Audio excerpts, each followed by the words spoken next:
আসসালামু আলাইকুম রহমতুল্লাহি ওয়া বারাকাতুহু। ভারতে বাংলাদেশের উপ হাই কমিশনে অর্থাৎ আগরতলায় উপ হাই কমিশনে ভয়ঙ্কর হামলা হয়েছে, নিশ্চয়ই আপনারা দেখেছেন। এবং সেই হামলায় বাংলাদেশের যে উপ হাই কমিশন সেটাকে ভাঙচুর করা হয়েছে। বাংলাদেশের যে পতাকা সেটাকে ছিঁড়ে মুচড়ে সেটাকে বেদেস্ত অবস্থা করে ফেলা হয়েছে, যেটা আপনারা দেখেছেন, সারা বিশ্ব যেটা দেখেছে। এবং ভারতের উগ্রবাদী হিন্দুত্ববাদীর যেই ব্যক্তিরা রয়েছেন তারা বাংলাদেশে ঢুকে পড়ার জন্য নানা ধরনের হাম্বিতম্বি করেছেন, যেটা আপনারা দেখেছেন। এবং দেখেছেন যে ভারতে বেশ কয়েকটি পয়েন্টে তারা বিক্ষোভ করেছেন, এবং কেন বিক্ষোভ করেছেন সেটাও আপনারা জানেন, সেই কথাতে পরে আসব।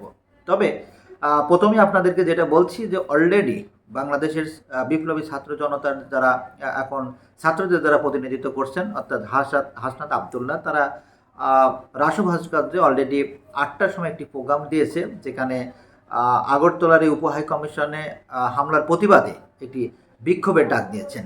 এটা 8টায় সংগঠিত হবে রাসু ভাস্কর্যে। অবশ্যই আপনাদের জায়গা থেকে অবশ্যই সেখানে চলে আসবেন।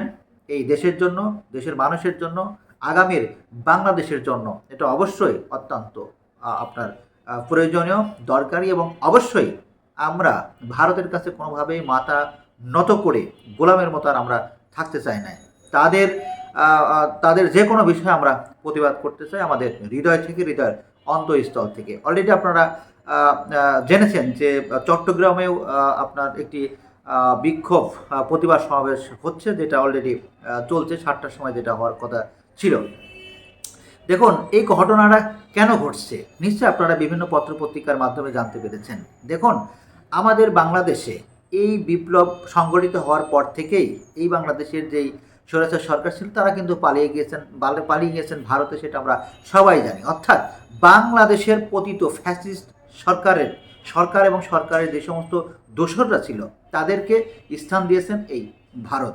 তার মানে প্রথমত বুঝতেই পারছেন যে ভারত আমাদের কতটা বন্ধুত্বসুলভ একটি রাষ্ট্র, যারা বাংলাদেশের ফ্যাসিস্ট আপনার গভর্নমেন্টকে যারা আপনার আশ্রয় দিয়েছেন, যারা এই বাংলাদেশ থেকে লক্ষ লক্ষ কোটি টাকা পাচার করেছেন, এই বাংলাদেশের প্রত্যেকটা সিস্টেমকে যারা ধ্বংস করে দিয়েছেন, যারা এই বাংলাদেশের গণতন্ত্র থেকে শুরু করে প্রত্যেকটা জায়গা তারা ফুকলা করে দিয়েছেন, সেই ব্যক্তিরা বাংলাদেশ থেকে তারা আপনার অবস্থান করছেন এই মুহূর্তে ভারতে, যেটা আপনারা সবাই জানেন।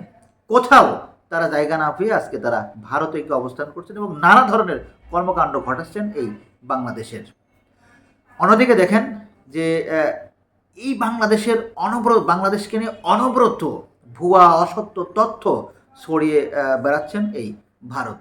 বাংলাদেশের নানা ভিডিও তারা নানা ধরনের রংচং মাখিয়ে, নানা ধরনের ক্লিপ সাজিয়ে তারা বিদেশে সেল করছেন, যে বাংলাদেশে হিন্দুদের উপর, সংখ্যালঘু ভাইদের উপর নির্যাতন হচ্ছে, তাদের উপরে হামলা করা হচ্ছে, গুম করা হচ্ছে, তাদেরকে খুন, মানে যা ইচ্ছা তাদের মন যাচ্ছে তারা সব কিছু বলে যাচ্ছে। মনে হচ্ছে যে এই বাংলাদেশ যেন তাদের একটি আপনার অঙ্গ, আপনার রাজ্য, তাদের একটি প্রদেশ, এরকম একটা ভাব তাদের। মানে এই বাংলাদেশের যে এই রাজ্যের একটি আপনার ক্ষমতায় ছিলেন শেখ হাসিনা, সেই শেখ হাসিনা আপনার পালিয়ে যাওয়ার কারণে তাদের বিশাল বড় একটা ক্ষতি হয়ে গিয়েছে, যার কারণে তারা তাদের পক্ষ নিয়ে এই বাংলাদেশকে নিয়ে সারা বিশ্বে একটি বিষ বাক্য ছড়াচ্ছেন, যেটা আসলে কোনোভাবেই আমরা এটা কল্পনাও করতে পারিনি।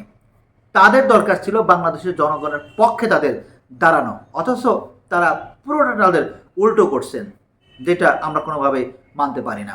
অন্যদিকে দেখুন, এই যে গত কয়েকদিন আগে ইসকনের যেই আপনার ইসকন থেকে বলা হচ্ছে তিনি তাকে বহিষ্কার করা হয়েছে এবং তার জায়গা থেকে তিনি নেতা, নানা ধরনের কথা আমরা শুনছি। তবে যাই হোক না কেন, তিনি ইসকনের নেতা এবং তাকে গ্রেপ্তার কেন্দ্রকে করে নানা ধরনের ঘটনা ঘটেছে বাংলাদেশে। এবং একজন মুসলিম ভাইকে শহীদ করা হয়েছে, তাকে কুপিয়ে হত্যা করা হয়েছে, এবং যেটা আপনারা সবাই দেখেছেন, সারা বিশ্ব দেখেছে। অথচ এই ঘটনাটিকেও সুন্দরভাবে রংচং মাখিয়ে ভারত সেটাকে ভিন্নভাবে উপস্থাপন করেছেন। অর্থাৎ তারা বলার চেষ্টা করেছেন সাইফুল তিনি ছিলেন হচ্ছে এই ইসকন নেতার হচ্ছে একজন আপনার আইনজীবী, তাকে হচ্ছে হত্যা করা হয়েছে। কি অদ্ভুত, কত সুন্দরভাবে তারা সাজিয়েছে, যেটা সারা বিশ্বে তারা দেখানোর চেষ্টা করছে। অর্থাৎ অনবরত তাদের ধান্দা, তাদের ফিকির যে বাংলাদেশকে কিভাবে আপনার একটি সাম্প্রদায়িক দাঙ্গার মধ্যে ফেলে বাংলাদেশকে কিভাবে তাদের একটু অঙ্গরাজ্য হিসেবে তৈরি করা যায়, যেহেতু তারা এই বাংলাদেশকে গত 16-17 বছর যাদেরকে দিয়ে তারা আপনার চালাইতেন, যাদেরকে দিয়ে তারা আসলে নানা ধরনের ফায়দা নিতেন, তাদের যেহেতু এখানে আর মানে বসানো সম্ভব হচ্ছে না, সেই কারণে এটি আপনার ভিন্ন পথে এই বাংলাদেশকে কিভাবে তাদের কবজায় নিয়ে যায় সেই পাইতারা কিন্তু তারা করছেন, যেটা আপনারা দেখছেন। এবং এই ইসকন নেতাকে কেন্দ্র করে ভারতে নানা ধরনের ঘটনা তারা ঘটাচ্ছেন। কি এক অদ্ভুত ব্যাপার! আমাদের একটি স্বাধীন রাষ্ট্র, স্বাধীন বাংলাদেশ, এই স্বাধীন বাংলাদেশের জন্য আমরা 30 লক্ষ মানুষ শহীদ হয়েছেন, রক্ত দিয়েছেন এই বাংলাদেশের জন্য। অথচ এই স্বাধীন বাংলাদেশের জন্য তারা আপনার হচ্ছে নানা ধরনের তারা কথা বলছেন, যেটা আপনারা দেখছেন। তো যাই হোক না কেন, তারা যে বিক্ষোভ করছেন, তারা যে সমস্ত নানা ধরনের কথা বলছেন, তারা তাদের মতো করে বলে বেড়াচ্ছেন ইসকন নেতাকে ছেড়ে দিতে হবে, হ্যান করতে হবে, ত্যান করতে হবে। মনে হচ্ছে যে এটা একটা তাদের একটা অঙ্গরাজ্য, আমরা একটা বিশাল একটা অন্যায় করে ফেলেছি, এরকম একটি অপরাধীকে ধরে, এরকম একটি দেশদ্রোহী একজন ব্যক্তিকে ধরে আমরা বিশাল অপরাধ করে ফেলেছি, কি এক মামার বাড়ির আবদারের মতো। তবে যাই হোক না কেন, এদেশের বিপ্লবী ছাত্র জনতা একদম সত্য ন্যায়ের পথে দেশের জন্য আবার আমরা যুদ্ধে ঝাঁপিয়ে পড়ার জন্য আমরা সদা প্রস্তুত, এতে কোনো আপনার দ্বিধাদ্বন্দ্ব নাই। এই দেশের জন্য আমরা আবারও মরতে প্রস্তুত। তবুও কেউ অন্যায়ভাবে এই দেশের উপরে আর যেন গোলামি করতে না পারে, এই দেশকে যাতে তারা অন্যকে যাতে শাসন করতে না পারে, তাদের গোলামি হয়ে যাতে আমাদেরকে আর না চলতে হয়, সেই প্রত্যাশা আমরা সবসময় করব। আপনারা সবাই চলে আসুন রাজসুভাষ কাছে, যেটা অলরেডি ডাক দিয়েছেন 8টাতেই প্রোগ্রাম। সব ভালো থাকবেন। আমরা কারোর গোলামি করে আর বাঁচতে চাই না, মাথা উঁচু করে আমরা সারা বিশ্বে আমাদের মতো করে বাঁচতে চাই।